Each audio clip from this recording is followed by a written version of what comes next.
Hello everyone, I welcome to math foundation. मैं हूं नदीम अहमद। तो दोस्तों, हाल ही में एक न्यूज़ काफ़ी चर्चा में है इस समय दुनिया भर में।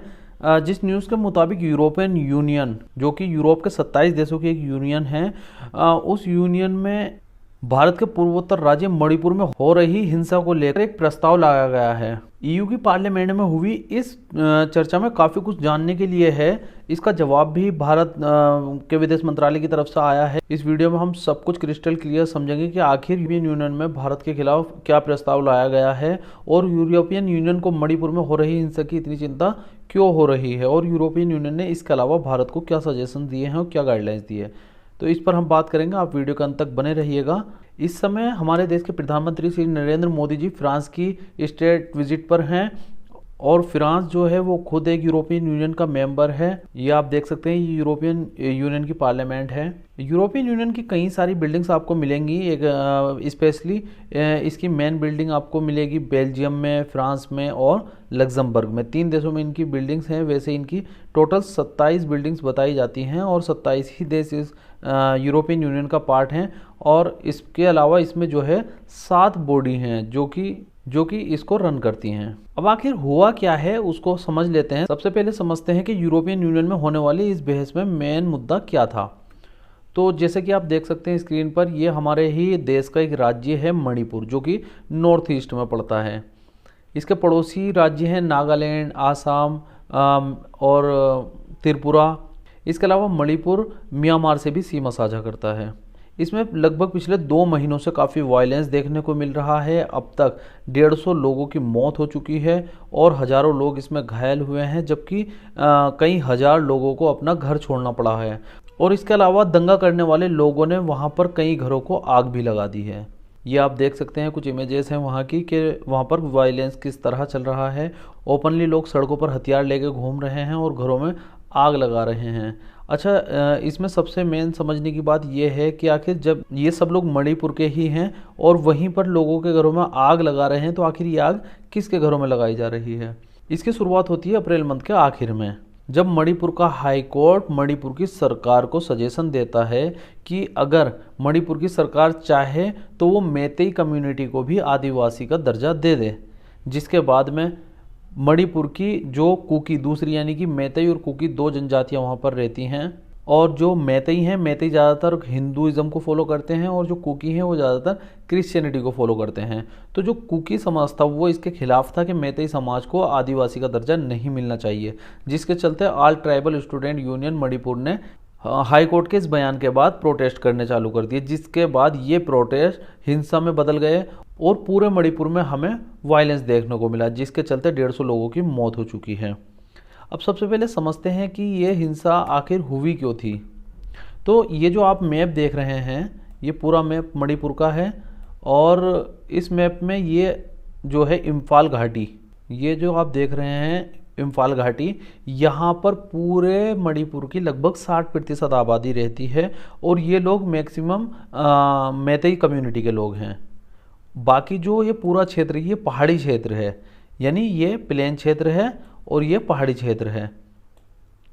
तो अब हुआ क्या है, यहाँ पर मैतेई कम्युनिटी ज़्यादातर मैक्सिमम यहीं पर रहती है, जबकि जो कुकी कम्युनिटी है वो 90% इन पहाड़ी क्षेत्रों में रहती है और उनको आदिवासी का दर्जा ऑलरेडी प्राप्त है।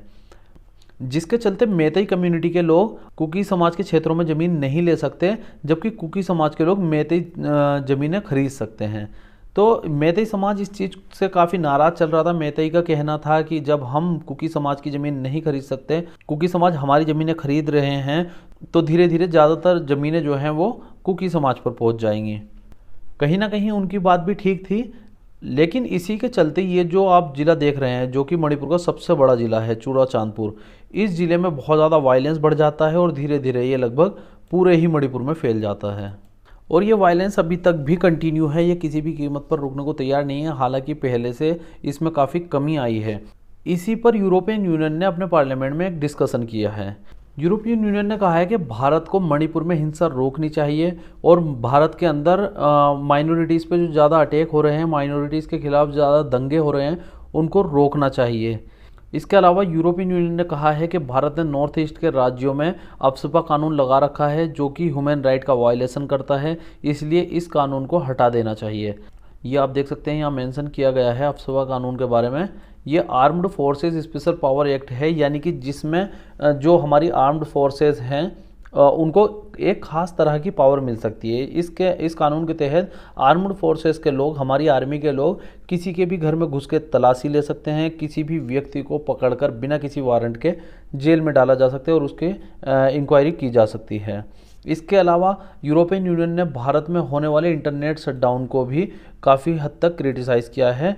ये आप देख सकते हैं इस मैप में। भारत में 2012 में केवल कश्मीर वैली के अंदर ही इंटरनेट शटडाउन हमें देखने को मिलता था, लेकिन 2019 में आप देख सकते हैं भारत के आधे से ज़्यादा राज्यों में हमें इंटरनेट शटडाउन देखने को मिला है।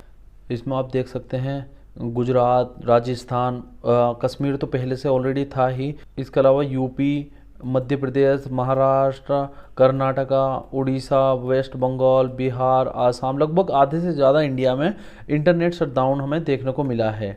ये आप देख सकते हैं किन किन राज्यों में कितने टाइम के लिए इंटरनेट शटडाउन किया गया है। और मैं आपको बताता चलूँ कि भारत पूरी दुनिया में इस समय इंटरनेट शटडाउन करने में दुनिया का सबसे नंबर 1 देश बन चुका है, जहाँ पर सबसे ज़्यादा इंटरनेट शटडाउन हो रहा है। तो इसी को चलते यूरोपियन यूनियन ने काफ़ी कंसर्न जताया है, चिंता जताई है भारत को लेकर, और भारत से कहा है कि भारत जो है वो एक कमेटी बनाए, एक इंडिपेंडेंट कमेटी बनाए जो इन सब चीज़ों की जानकारी करे। और उसके अलावा भारत यूरोपियन यूनियन को ये बताएगा कि हाँ, भारत में वायलेंस जो है वो रुक गया है, और भारत में जो माइनॉरिटीज़ हैं, स्पेशली मुस्लिम माइनॉरिटीज़ और क्रिश्चियन माइनॉरिटीज़, उनके खिलाफ होने वाले किसी भी प्रकार के वायलेंस या उत्पीड़न की किसी भी प्रकार की खबर भारत यूरोपियन यूनियन को देगा। इसके रेस्पॉन्स में भारत ने कहा है कि ये हमारा इंटरनल मैटर है और इस पर किसी भी तरह से यूरोपियन यूनियन को बोलने का कोई भी हक नहीं है। लेकिन क्या सिर्फ ये कह देने से हल हो जाता है? क्योंकि जैसे कि अभी आपने देखा बराक ओबामा ने भारत के डिवाइडेशन पे एक बयान दिया था, यूरोपियन यूनियन भी इस पर चर्चा कर रहा है, OIC भी भारत के माइनॉरिटीज़ के लिए चर्चा कर रहे हैं।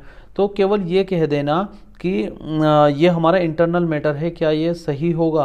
क्योंकि देखिए अभी जो है मणिपुर में लगभग 2 महीनों से वायलेंस चल रहा है, सैकड़ों लोगों की जान जा चुकी है। ये कहीं ना कहीं इंडिया के लिए कंसर्न की बात है और हमें ये चीज़ें रोकनी होगी अगर हम भारत का डेवलपमेंट चाहते हैं। तो भारत सरकार को ये सब कहने की ज़रूरत ही नहीं होगी अगर भारत सरकार इन सब चीज़ों को अच्छे से कंट्रोल कर लेती है।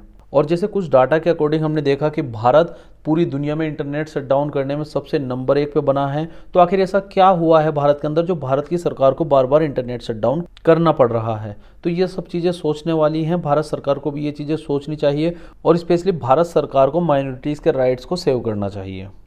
तो दोस्तों, उम्मीद करता हूँ ये पूरा मुद्दा आपको समझ आ गया होगा।